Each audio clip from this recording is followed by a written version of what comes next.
I'm going to bring up our next comedian, and I love her to death. She is also very wonderful. She's been around for a couple of years now doing comedy all over St. John, and she is takes a lot of balls to do comedy, and she doesn't have balls, but she does it anyway.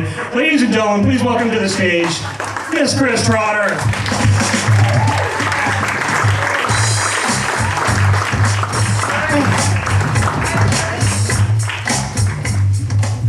Hello.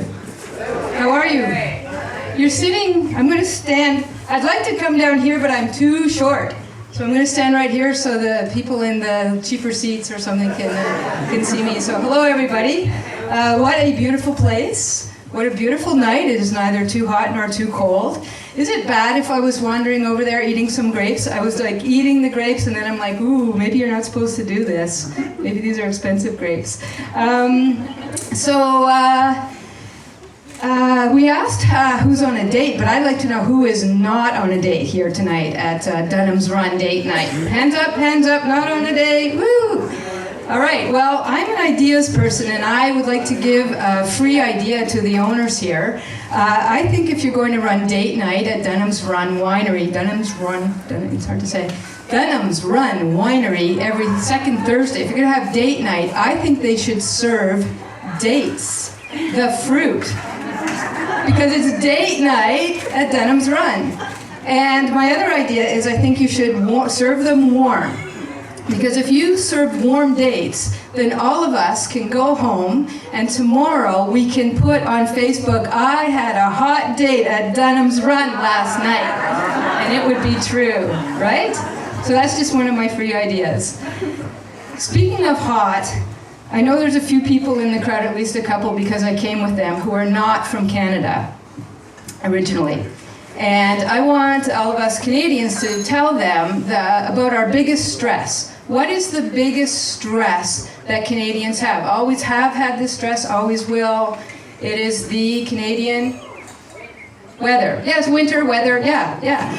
So it's hard to imagine right now because the temperature is just about perfect right now. But think back to any winter that you have ever survived, how stressful that was. Let me just put it this way, my friends. Canadians love to make love, but in the winter we cannot because it is too cold to take off our clothes. And besides, the canoe is under 3 feet of snow. Have you ever been in bed before your partner in the Canadian winter and you're hoping, oh, I hope they get here soon, I hope they get here soon, it's really cold in this bed. And then your partner gets there and jumps right on top of you and starts jackhammering away like this and you're like, what the hell? And he says, I'm not humping you, honey, I'm just freezing. That's winter, am I right? It's true. I feel like Nikki Payne when I do that. Don't tell her. And then there's summer. Whoa, my mic is hooked on something. There's summer in Canada, which can be extremely hot, but summer brings something that I really love. I have termed it the sexy Canadian lingerie. And you know what that is. That's when it's nighttime, you're in your tent with your honey, and you're wearing absolutely, neither of you is wearing a stitch of clothing, except for your full mosquito suits. You have your mosquito hat, you have your mosquito jacket, and you have your mosquito pants. And one of you holds the flashlight and the other one does the I Love Jeannie dance. If you're old enough to remember that show. I don't know how that dance goes, but I think it goes like this, I don't know. And if you get your partner to hold the flashlight the right way and you hold the mesh like this and you just do it right, your nipples look much darker than they really are. It's really cool. Not that I've ever done that. I wouldn't do that. All right, so speaking of how hot it is, what did you think of Ken? Yeah. Ken is my comedy sensei. He's my teacher. Ken teaches a course, as you heard, on how to do stand-up comedy on a stage. And I took that course 1 year ago, and this is the result tonight. Yeah, Ken is a wonderful comic and a wonderful teacher, and he's surprisingly strict. Ken would not hesitate to send us to the office if we were not being the class clown. Right, Ken? My classmates, I was the oldest one in the comedy class by far. My classmates were so young. They were so young. I asked one of them, can I borrow a pen? And he looked at me blank face like, a what? How do you explain a pen to the young people nowadays? I have an idea. I said to him, a pen. It's like a tattoo tool for paper. Paper, it's this thin white stuff. Never mind. I'm not a comic for my livelihood. In my day job, I'm a counselor. And I listen to people's problems all day long, day after day. And I say to them, wow, that must have been really hard for you. And that is why in the evening, I like to stand on a stage with a microphone and do the talking. And you guys can do the listening. But what I've noticed already is that you seem to be a very friendly, very caring crowd. Am I right? Are you non-judgmental? Because, well, thank you. I would like to. I feel I feel warmth, and I feel like I want to come out to you about something. Oh, not about my sexual orientation. I'm sure you took one look at my haircut, and we don't have to, go there. What I'd like to come out to you about, it's very sensitive. Non-judgmental, right? I am from Ontario. You said you were non-judgmental. There's more. I'm from Sudbury. Has anybody here been through Sudbury or? Woo! All right.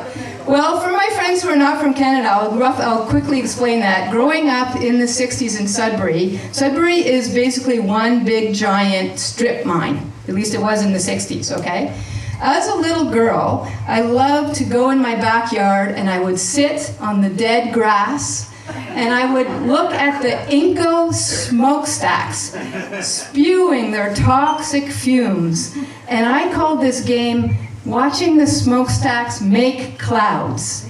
And I would use my little kid imagination and I would watch to see what the shapes were going to be. And I would say, look, Mummy, that one looks like scarred lungs. And that one looks to me like the angel of death. And that's what it was like to grow up in Sudbury. And now I live in St. John. I'm screwed. Not only do I live in St. John, but I actually live in the shadow of the Irving refinery. I'm in what they call the red zone. They don't tell you out loud that it's the red zone, but you know that because when you live in the red zone, and this is totally true, staff from Irving once a year drop an invitation in your mailbox, hand delivered, and you're invited to a private barbecue. Does anybody know about this? You have to live right around there. And you get to go to this barbecue and they serve free hot dogs. Everybody gets one free hot dog, one free pop, I'm not kidding, from the Irvings, and one free banana. Because the Irvings are very interested in our health. So, kind of hard living in St. John. I was introduced as Kris, and that's true, I am Kris, that's how I go by, what I go by. But my full name is Kristen, and Kristen, if you look it up, it stands for Follower of Christ. My parents were Christians, and I guess they wanted to saddle me with a lifetime of pressure. And I'm rather sad, not about my name, I love my name. I'm kind of sad because I wish my parents had been practitioners of the Indian religion called Zoroastrianism. Because then my name would have been Zorro. That's way cooler than Kristen. I have a new person in my life, and her name is Jude. And I can't tell you how nervous I am that might turn out to mean follower of Judas. I'm super nervous if Jude ever wants to give me a kiss on the cheek. That if I turn around, there might be a legion of Roman centurions come to arrest me. My middle name is Lautenschläger. My friends all laughed when I practiced this on them. They all laughed at that point, but it's true. My middle name is Lautenschläger, and my last name is Trotter. So you know that I am German and Scottish. German and Scottish. My people invented the Volkswagen Golf.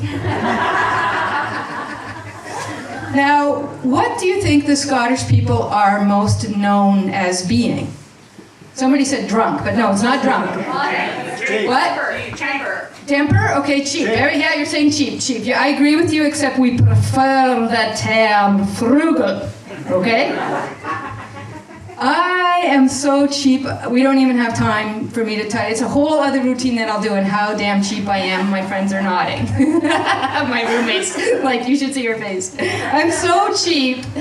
I'll just tell you one story. I will not buy free-range eggs.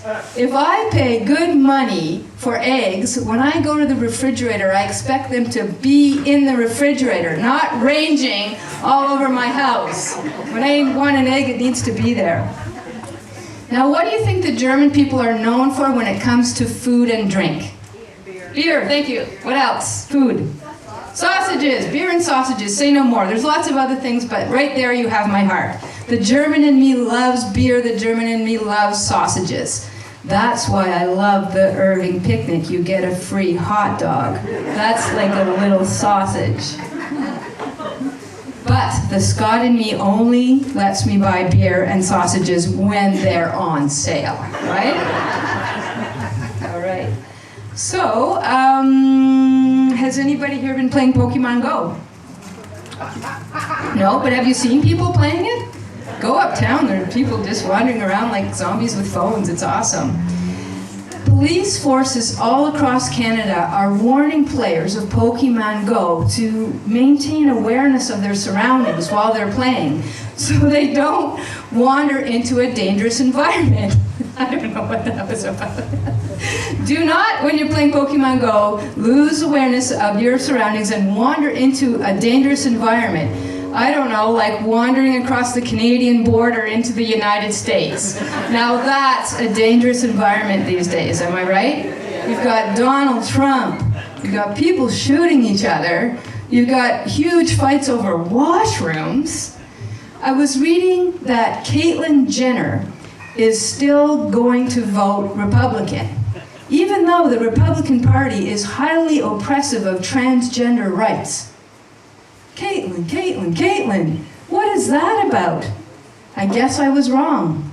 I guess stupidity is not housed in the penis.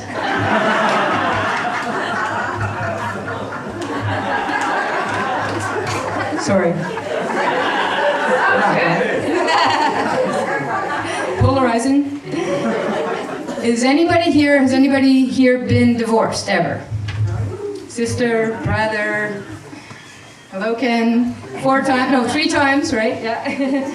I was with somebody for 16 years, but I left her ass when she asked me to. That was 6 years ago, and I'm proud to stand here and tell you that I am not bitter. Go ahead, lick me all over. You won't find any bitterness.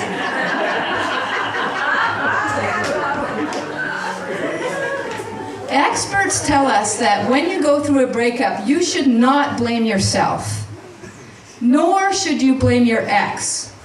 What you're supposed to do is blame the combination, the unique combination of the two of you. That's what didn't work. Some things just don't go together. There's nothing wrong with Diet Coke, for instance, and there's nothing wrong with those mints called Mentos. But if you jam a Mento into a Diet Coke, you're going to have a science experiment gone awry.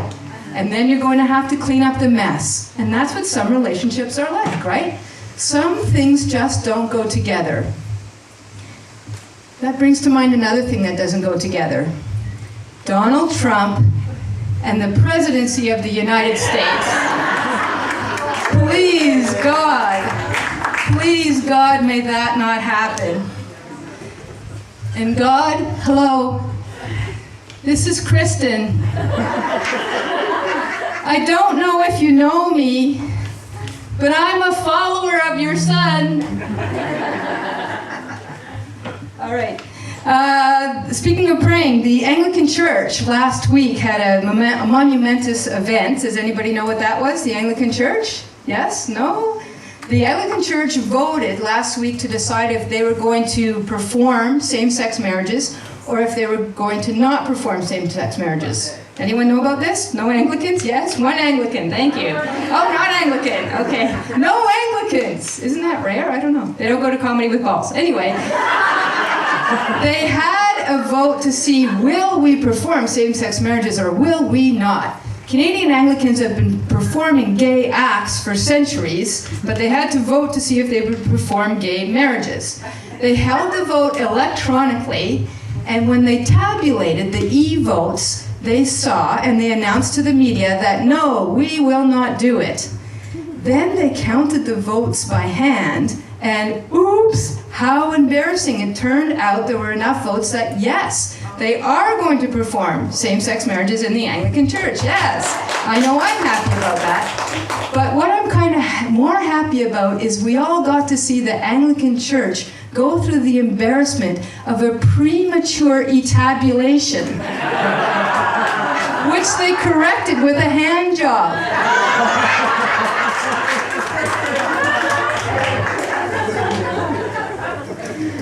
I'm running out of time, so you're so warm and you're so kind and friendly that I would like to tell you one more thing about me, one more sad story, if you will.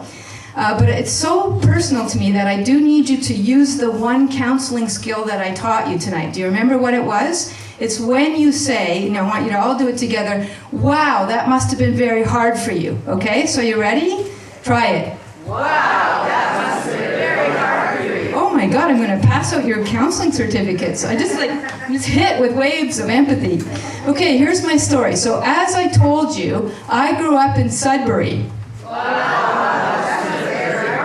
It was. And my name is Kristen. It was, and I'll tell you why. Because I was the only Kristen on the planet. Now, I know what you're saying to me. Oh, Kris, we know lots of people named Kristen. But really? Do you know any Kristens over the age of 55? Think about it. I'm the only one representing. So when I was in grade 3, there was this very mean little boy, and he got all the other kids for that whole year to be mean to me, and he did it they all called me Kristen the Piston. Kristen the Piston, Kristen the Piston. And it made me cry. Now, it didn't make me cry because I knew in grade 3 that a piston is a hard rod hammering inside a lubricated ring-tight cylinder designed for an explosion. I didn't know that. I was just crying because Kristen the Piston had the word piss in it. Now, I would like to tell you that I grew up to turn my name of shame into my name of fame because I grew up to be Kristen the Piston, international porn star. But that didn't happen. But I did grow up with the ability to laugh at myself, and I became a counselor. And it's as a counselor that I thought back and I thought, why was that little boy so mean to me? And I think I know why. His name was Jack, and his last name was Woodcock. And I think that must have been very hard for him. Thank you very much, everybody. Thank you, Ken. Thank you, everybody. Kris Trotter. Give her a huge round of applause. Kris Trotter. She loves German sausage, but that haircut says I'll have the fish tacos, please.